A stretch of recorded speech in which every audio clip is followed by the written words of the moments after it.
अस्सलाम वालेकुम दोस्तों, मैं हूं अहमद खोखर और मैं हूं दानिश राजपूत। तो आप देख रहे हैं हमारा यूट्यूब चैनल मिस्टर अहमद के नाम से। तो सर बताइए हम किस वीडियो पे रिएक्शन दे तो रहे आज हम हैं। रिएक्शन वीडियो बनाने जा रहे हैं गुप्ता अदानी के। ये इंडिया का रिचेस्ट मैन है।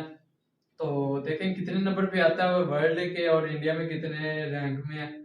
तो इसकी इंस्पिरेशन स्टोरी पहली वीडियो है पहली वीडियो पहली बारी देखने लगे और इनकी जो स्ट्रगल है वो देखें कैसे ये ऊपर आए, इतना ज्यादा अमीर हुए, एक गरीब आदमी से इतना ज्यादा खरबपति बने। बिल्कुल।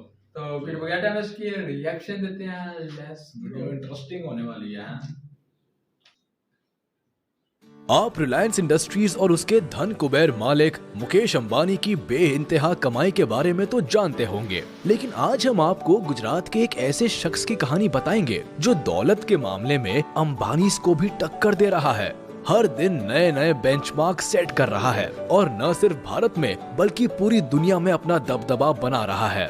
जी हाँ, सही समझे आप, हम बात कर रहे हैं भारत के मशहूर बिजनेसमैन गौतम अडानी की, जिन्हें एक वक्त था जब आर्थिक तंगी के कारण पढ़ाई छोड़नी पड़ी थी, लेकिन आज ये एयरपोर्ट से लेकर बंदरगाह और कोयले से लेकर घर में इस्तेमाल होने वाले तेल तक से पैसा कमा रहे हैं। लेकिन कम ही ऐसे लोग हैं जो उनके बारे में बहुत ज्यादा जानते हैं। तो अगर आप भी गौतम अडानी की कामयाबी का राज जानना चाहते हैं तो फिर बिना वीडियो स्किप किए हमारे साथ देखिए उनकी जिंदगी और व्यापार का सफरनामा।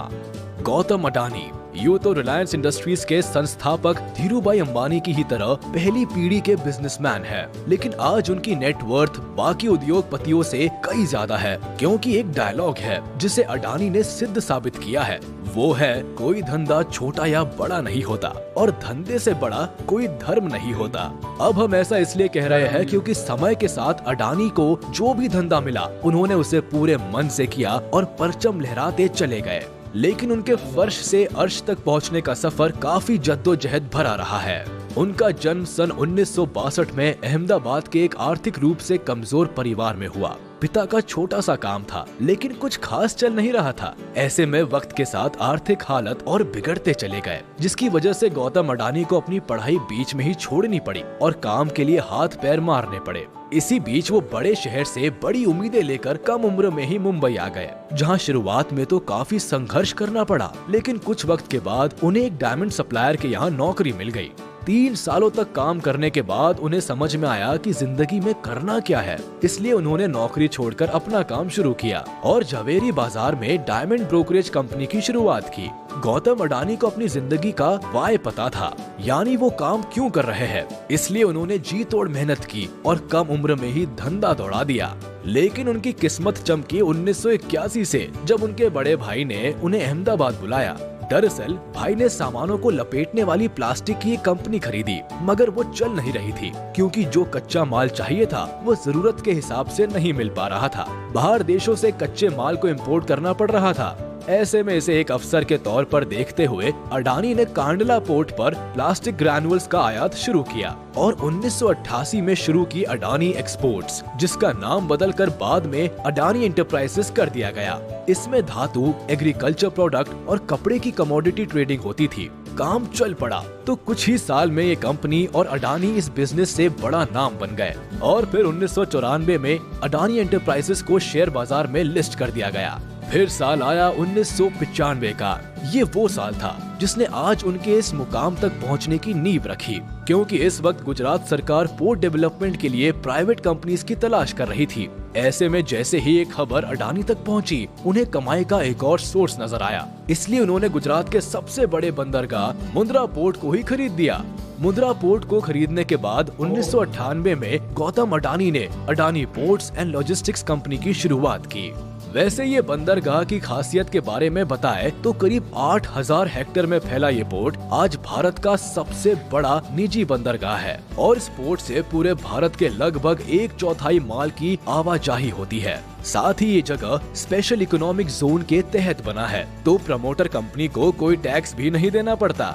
इस जोन में power plant, private rail line और एक प्राइवेट एयरपोर्ट भी है। वैसे यहाँ गौर करने वाली बात है कि आज अडानी समूह देश के प्रमुख इंफ्रास्ट्रक्चर ग्रुप में से एक है। उनकी अडानी पोर्ट्स देश की सबसे बड़ी पोर्ट मैनेजमेंट कंपनी है और गुजरात, महाराष्ट्र, गोवा, केरल, आंध्र प्रदेश, तमिलनाडु और ओडिशा जैसे 7 समुद्री राज्यों में इनके 13 डोमेस्टिक पोर्ट्स है।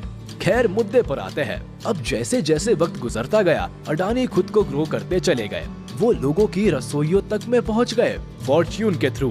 वही फॉर्च्यून जिसका रिफाइंड ऑयल आज हर घर में सुबह शाम दिन रात इस्तेमाल होता है। एक्चुअली जनवरी 1999 में अडानी ग्रुप ने will agri business group Wilmar के साथ हाथ मिलाकर खाने के तेल के बिजनेस में कदम रखा था।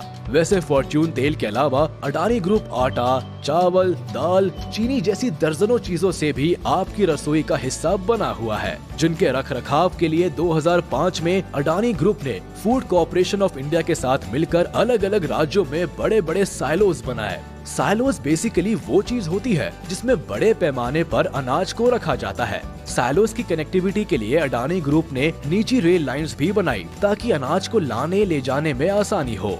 कहते हैं कि हीरे की परख जौहरी ही जानता है, इसलिए अडानी को काले कोयले में भी पैसा दिखा। उन्होंने डोमेस्टिक इलेक्ट्रिसिटी का जनरेशन किया, बड़े बड़े राज्यों को बिजली सप्लाई करनी शुरू की। लेकिन इतने बड़े पावर प्लांट को चलाने के लिए जरूरत से ज्यादा कोयला चाहिए था, इसलिए दिमाग चलाया और ऑस्ट्रेलिया की एक कोल माइन को खरीद डाला।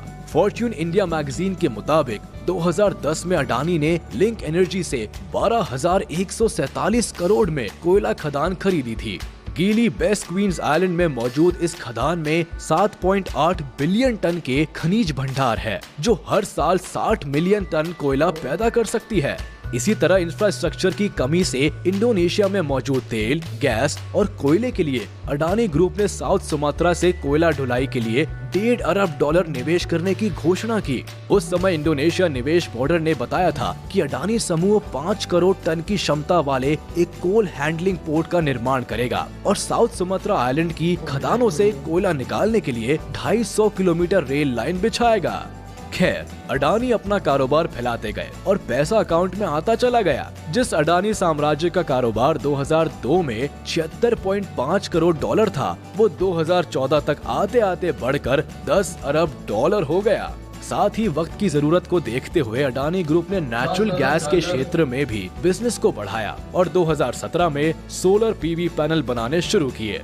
उधर बंदरगाह और निजी रेल लाइन के बाद अडानी ने एयरपोर्ट्स की तरफ उड़ान भरी और 2019 में अहमदाबाद, लखनऊ, मंगलुरु, जयपुर, गुवाहाटी और तिरुवनंतपुरम जैसे 6 हवाई अड्डों के मॉडर्नाइजेशन और ऑपरेशन की जिम्मेदारी उठा ली। अब अगले 50 सालों तक अडानी ग्रुप इन सभी एयरपोर्ट्स का ऑपरेशन, मैनेजमेंट और डेवलपमेंट संभालेगा।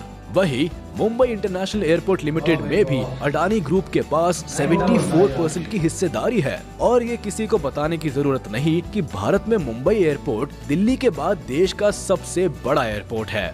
वैसे जिस तरह सुंदर आकार लेने से पहले सोने को खूब तपाया जाता है, ठीक उसी तरह गौतम अडानी को भी जीवन में कई तरह का ताप झेलना पड़ा। उनका सामना कई तरह के विवादों से हुआ, लेकिन उन्होंने सबसे पार पाया और एक अलग मुकाम हासिल किया, जिसका नतीजा है कि आज गौतम अडानी का कारोबार पूरी दुनिया में फैला हुआ है। तो चलिए आप भी हमारे इस वीडियो को अपने यार दोस्तों तक फैलाइए और इस वीडियो को भी लाइक कर दीजिए और अगर आपने अभी तक हमारे चैनल को सब्सक्राइब नहीं किया है तो तुरंत कर दीजिए और बेल आइकन को भी प्रेस कर दीजिए ताकि हमारी नोटिफिकेशन।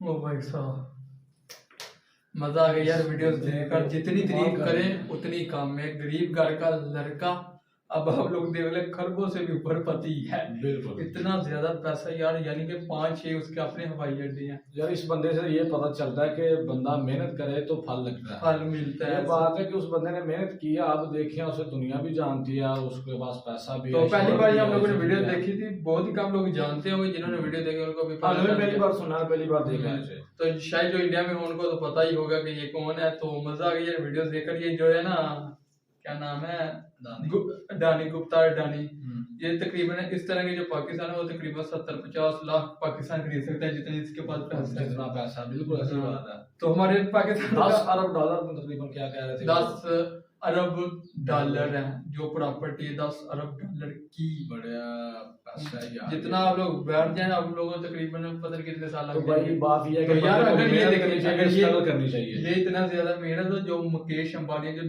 इंडिया का नंबर 1 है, वो कितना होगा उस बार की हम रिएक्शन देंगे। तो आप लोग नीचे कमेंट में बताना क्या उस पर देना चाहिए रिएक्शन। अगर इस वीडियो में अच्छा रिस्पॉन्स मिला तो फिर ओके, अस्सलाम वालेकुम, अल्लाह हाफिज़।